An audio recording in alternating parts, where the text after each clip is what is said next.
Hello, everyone, and welcome to another episode of Ancient Warfare Answers. I'm Murray Darn, the assistant editor of Ancient Warfare, and this is Jasper, who is the editor. We are doing this new series of we'll try and be brief, answers to your Ancient Warfare questions. We're going to try and answer them in 5 minutes, so we'll see how we go. Last time, Jasper asked me a question, so it's my turn to ask Jasper one of the questions that's come in, which is, did ancient navies use slave rowers? Shall it be very brief, Murray? No. Whoa, success. Hey, we kept it within 5 minutes. Well, I've seen every movie that's ever been made, and they all have slave rowers. Exactly. Well, there are probably very few. I think there are very few exceptions, and the fact that everybody thinks this is due to Ben-Hur. We've all seen the fate of the rowers in Ben-Hur when the ram comes crashing through the side of the hull, and all the rowers panic and have to sit there shackled to their rowing banks while the water pours in, and they slowly drown. And it's very sad and evocative, and we can hardly blame the author of Ben-Hur, who published the book in 1880, I think, because at that time, pretty much everyone thought that the Romans certainly used slaves for their warships. Somebody like Theodor Mommsen, who is considered one of the giants of ancient Roman history, he stated that in 1881 that Augustus and Tiberius personally owned the Roman imperial fleets and all the crews in them. So it wasn't a strange thought at the time. But nearly 140 years have passed since that book was published, and there has been some research done in the meantime. And it's pretty clear where this idea comes from, because in the 15th and 16th and 17th and 18th century, when they still used galleys in the Mediterranean, they famously used slaves to crew them. But it seems like in the ancient world, it was almost never done. And if there were slaves that rode on ancient warships, then they were almost always freed before they took to the oars. And I think there's several reasons for this. And the most important one is more a general reason. If you fight for your state or for your country or for your city, then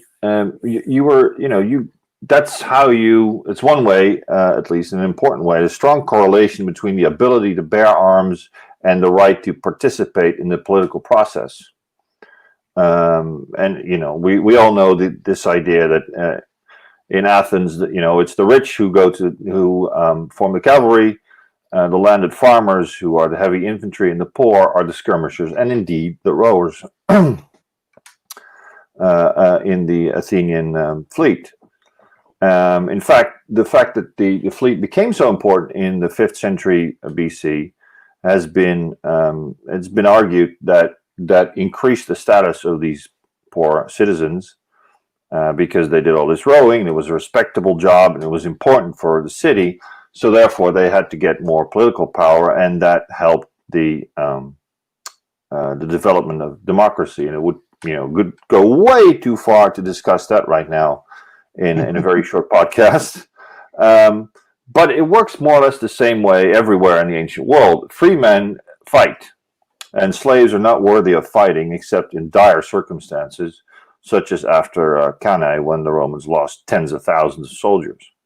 But almost all cases, that if there is a recourse taken to slaves, then they're freed first.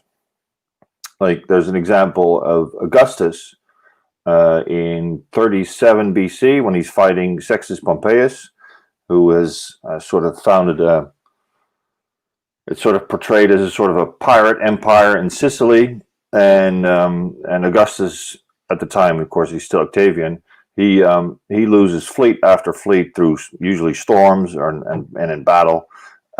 He frees 20,000 slaves who were to become rowers on his ships, but they're freed first.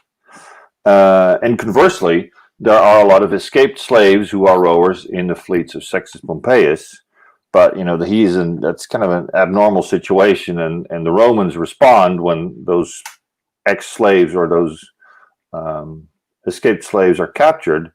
Then they're returned to their masters or executed. They're not used or treated in any way as a prisoner of war.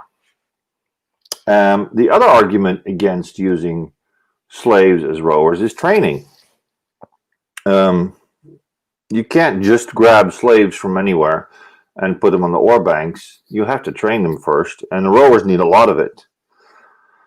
I think we discussed it in the podcast maybe a year or two ago, that during the Peloponnesian War, you see rowers, a whole crews almost, switching sides later on in the Peloponnesian War based on who pays better.